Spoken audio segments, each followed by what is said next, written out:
everybody, I'm Lara Trump coming to you from Studio 45 at Trump Tower in New York City. With the border crisis beyond the breaking point, it's more and more clear that inaction by Congress is actually fueling this humanitarian catastrophe. Joining me from the new border wall in New Mexico with her thoughts on the border crisis is an angel mom and founder of angelfamilies.org, Marianne Mendoza. Marianne, thanks for joining us. It's so hot down at the border that we had to put you back in the car because your phone kept cutting off. Exactly. Well, thank you for joining us today. We appreciate it so much. So tell me about what you're doing at the border and about the wall down there. It has very special significance. Absolutely. I'm an advisory board member for We Build the Wall with Brian Kolbaj, and I've been very excited to be a part of this project because a border security is what this country needs, because the end result are angel families. That's the end result of having unsecured borders. And so this was a very important project for me to be a part of, to go along with my fellow Americans and do the job that Congress is failing to do, and that's protect Americans. Yeah. And sadly, you know the human toll of illegal immigration better than anyone. Aren't border states, Marianne, paying the price as they endure more crime and drugs because of the inaction of lawmakers in Washington?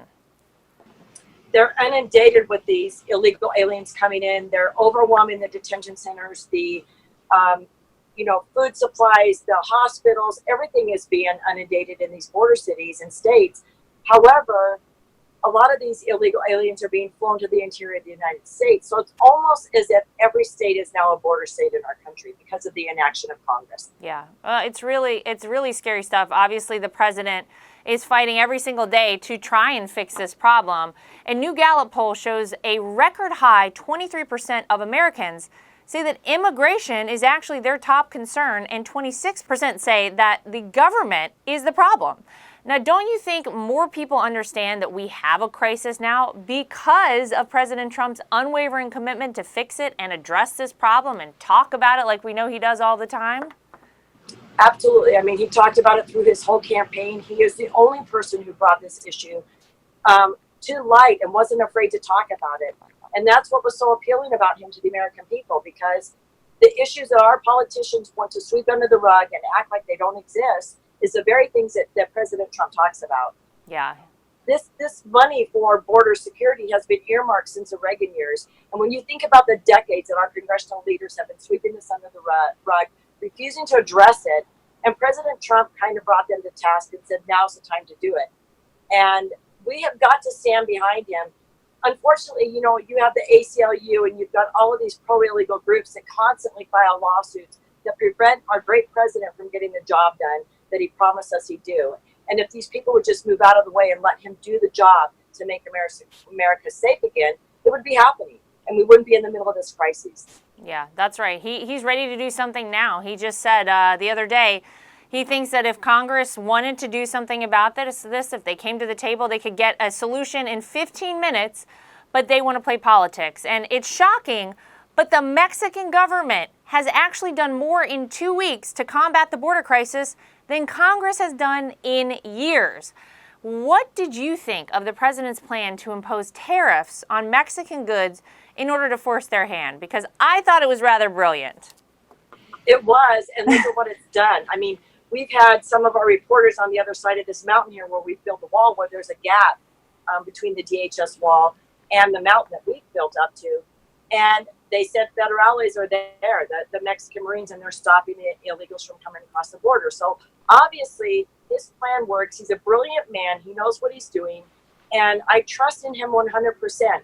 I just wish that our congressional leaders would take these antiquated immigration laws and go to work every day doing that, instead of going into work every day, finding a new way to attack our president for the job that he's doing and the job that they're not doing.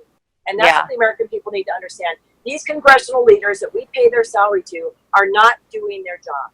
No, they're not. They're supposed to be in Washington, D.C.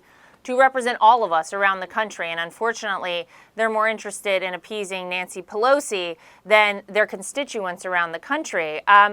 Now, it's so frustrating for me, Marianne, but the Democrats constantly attack the president about family separation at the border. But what you never hear about is it's been a policy in the United States since 1997 that was also implemented by President Obama. Now, shouldn't they focus on working with the president to solve this crisis instead of just trying to make it sound like he's this horrible person who implemented a policy which we understand has been in effect for about 22 years now? Yes, and what Congress needs to do is take responsibility for what they've created, because they're encouraging these people to come here by continually spouting off their distaste for our president. They're against everything he's doing, which is allowing these people from other countries to think these politicians are there to protect us and encourage us. They're Right. aiding and abetting, and they are not doing anything to protect the American people. I'm disappointed. I'm disgusted. I just wish that they would understand, why aren't they protecting you and I, Laura? Why didn't they protect my son? Right. They're going out of their way and tripping over themselves to do anything and everything to protect these illegal aliens who are illegally present in our country and causing the mayhem and chaos that they are. Yeah, well, you pointed out that they're encouraging, the Democrats in many cases are encouraging people to come here.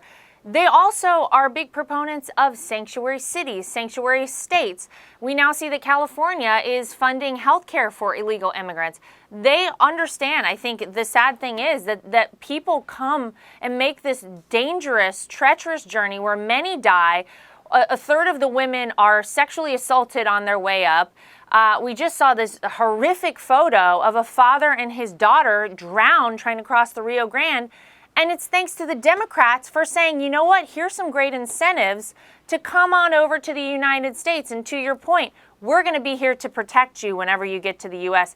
It's not right. It's not fair to these people who are making this dangerous trip north. It's not fair to the American citizens, especially American citizens like a homeless population that we know is out of control, especially in states like California.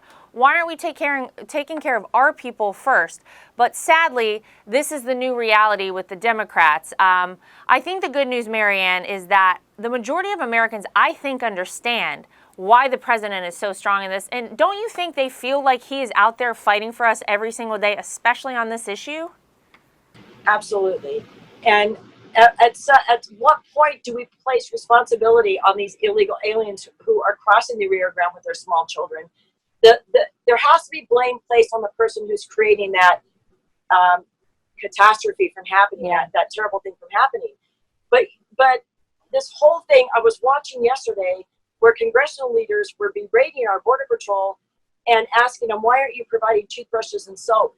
I would love to see the day that a congressional committee had Nancy Pelosi, Maxine Waters, Dianne Feinstein, and Kamala Harris before a committee, asking them why they're not providing toothbrushes and soap for the homeless veterans lining the streets in California and the homeless Americans that they were elected to protect. But the other point I want to make is, if these detention centers are so bad that the Democrats are calling them concentration camps, why are these people flooding over our Florida to come to these detention centers if they're so bad?